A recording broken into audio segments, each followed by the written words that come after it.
मोहनजोदड़ो की कहानी बहुत समय पहले सिंधु घाटी के प्राचीन भूमि पर एक शहर था जिसका नाम मोहनजोदड़ो था। ये प्राचीन दुनिया के सबसे बड़े और उन्नत शहरों में से एक था जो लगभग 2,500 ईसा पूर्व के आसपास विकसित हुआ। ये महान सिंधु नदी के किनारे बसा था और यहाँ अद्भुत वास्तुकला, एक परिष्कृत जल निकासी प्रणाली और एक सुव्यवस्थित नगर नियोजन था। लोग ईंटों से बने घरों में रहते थे जिनमें आंगन, कुएं और यहाँ तक कि बाथरूम भी थे। ये शहर एक समझदार और न्यायप्रिय राजा द्वारा शासित था। उनका नाम राजा हरवेंद्र था। उन्हें अपने न्यायपूर्ण निर्णयों और मजबूत नेतृत्व के लिए जाना जाता था, जिससे मोहनजोदड़ो में शांति और समृद्धि बनी रहती थी। लोग उन्हें उनकी दयालुता और दृष्टिकोण के लिए पसंद करते थे। लेकिन एक दिन शहर के ऊपर एक घना बादल छा गया।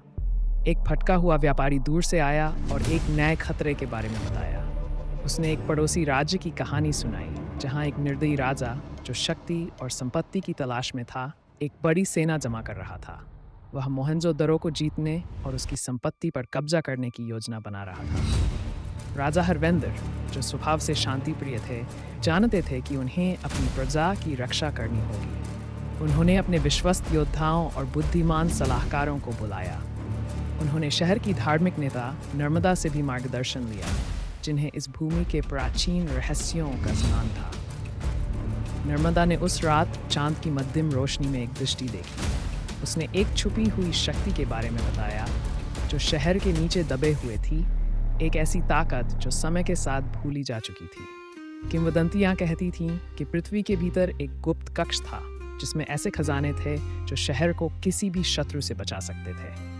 लेकिन इसे प्राप्त करने के लिए बहुत कठिन परीक्षाओं का सामना करना पड़ता। राजा, जो अपनी प्रजा की रक्षा के लिए दृढ़ थे, शहर के गहरे कक्षों में उतरे। नर्मदा और उनके सबसे बहादुर योद्धाओं के साथ उन्होंने अंधेरे, घुमावदार सुरंगों में यात्रा की और उन चुनौतियों को पार किया जो उनके साहस और विवेक को परखती थीं। अंततः वे उस कक्ष तक पहुंचे जहां एक रहस्यमय कलाकृतियां रखी हुई थी। एक सुनहरी मुहर जिस पर प्राचीन चिन्ह खुदे हुए थे।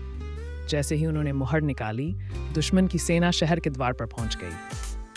एक भयंकर युद्ध हुआ और मोहनजोदड़ो के योद्धाओं ने अद्वितीय वीरता से लड़ाई लड़ी। इस उथल-पुथल के बीच राजा हरवेंद्र ने उस सुनहरी मुहर को ऊंचा किया। उससे एक उज्ज्वल प्रकाश निकला जिसने शत्रु सैनिकों में दहशत फैला दी। अपने शत्रुओं को भागते हुए देख राजा हरवेंद्र और उनकी प्रजा ने अपनी विजय का जश्न मनाया।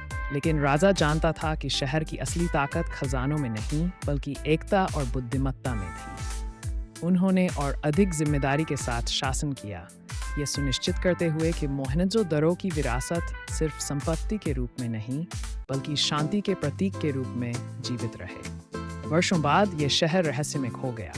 प्राकृतिक आपदाओं जैसे बाढ़ ने मोहनजोदड़ो को पृथ्वी की परतों के नीचे दबा दिया।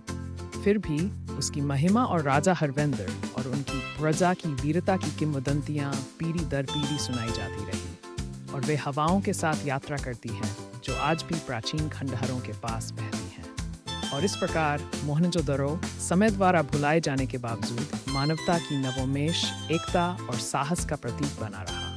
ये एक याद दिलाने के रूप में खड़ा है कि एक समय में ये शहर था और ये एक समुदाय की शक्ति का प्रतीक है जिसने हर मुश्किल का सामना किया।